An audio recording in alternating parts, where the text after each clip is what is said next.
Okay. Hi everybody, Dan Gorlin here again for PercussionGeeks.com.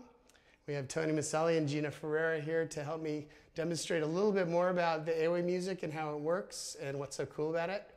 One of the things about Ewe music that happens all the time is what we call and response. And actually, every West African music I've heard has some version of this. Either the lead drummer is asking questions and the support drummer is answering, or the lead drummer is calling out questions that the dancers answer. The dancers have a particular prescribed movement for everything the lead drummer plays. I'm going to just show you a little bit how that works with a fairly simple music called kinka. Kinka is not one of these deeply spiritual musics. It's really kind of a political party sort of music. We'll start off by giving Tony a lesson on the kinka bell part, which it's a fairly simple bell part if you just look at it as a part. But what's really important, like I said the last time, was to find the common sense of weight and be able to share it. When you're in 4/4 music, boogie daga, boogie daga, boogie daga, boogie daga, which is different from what we played last time, you have to find the weight, and the best place to find it in African music is on the backbeat. Boogie daga, boogie daga, boogie daga. Any kid in Ghana, any 1-year-old child who hears a music like that is going to pick up a pair of sticks or clap his hands and going, which if you think about it is really a different cultural perspective. When we hear music like that, we feel, it really is just a cultural thing. So in this bell, Tony's going to have to know where that backbeat is, even though he doesn't get to play it. It's one note that you don't play, but you have to play subjectively, as my teacher, C.K. Ladzepa, used to say all the time. You have to play it subjectively. It has to be there as a strong note, even though you don't get to play it. The bell part goes like this. It's that that we're going to try and share.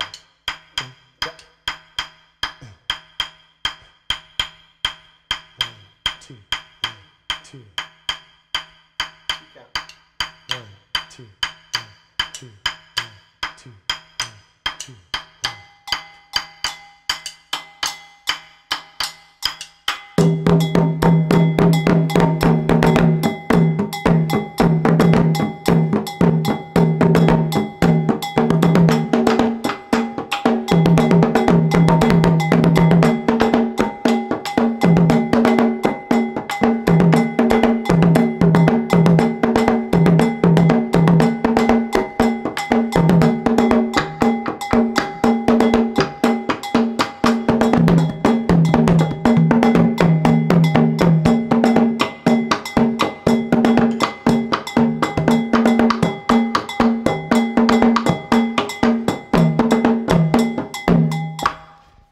So that's how kinka starts out. Now what I'm going to do is show you how the master drummer is going to add interest and excitement by changing the patterns as he goes along. And while we're at it, I'm going to try and add this little kagangu part, just so you get a sense of what his role is. If you've done the Dunumba orchestra with the djembe, you've heard of a drum called kenkeni. Kenkeni is basically kagangu. They're the same thing. They do the offbeats. 1, 2, 3, 4, 1, 2, 3, 4.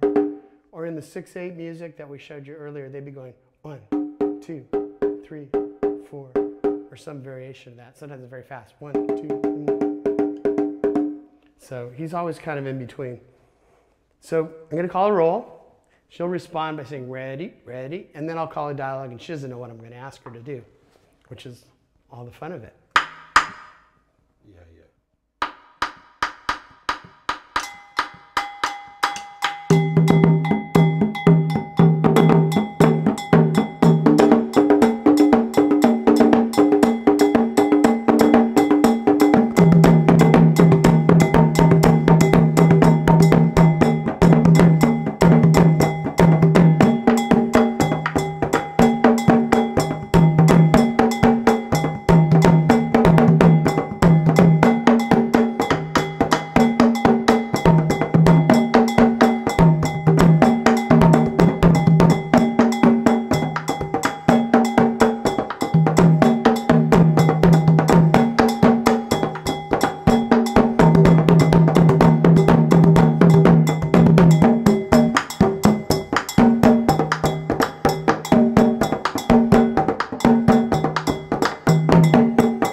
That's how it works. So I just had to do 3 different dialogues. And with each one, there'll be a family lining up for social music in front of the drummers, family or group of elders or whatever. At some point, the chief will get out with his family and do this. And they'll be like getting ready to dance across the community center. The roll will get them ready. And then they're off. The whole family moving as a unit, staying together, demonstrating how close their family is musically and how they're there for the community. It's a way of showing your support for the community. If you don't dance, it's rude. It's like belching at dinner or something. If there's music, you should be dancing. And so that's Kinka. Thanks for joining us. Yeah.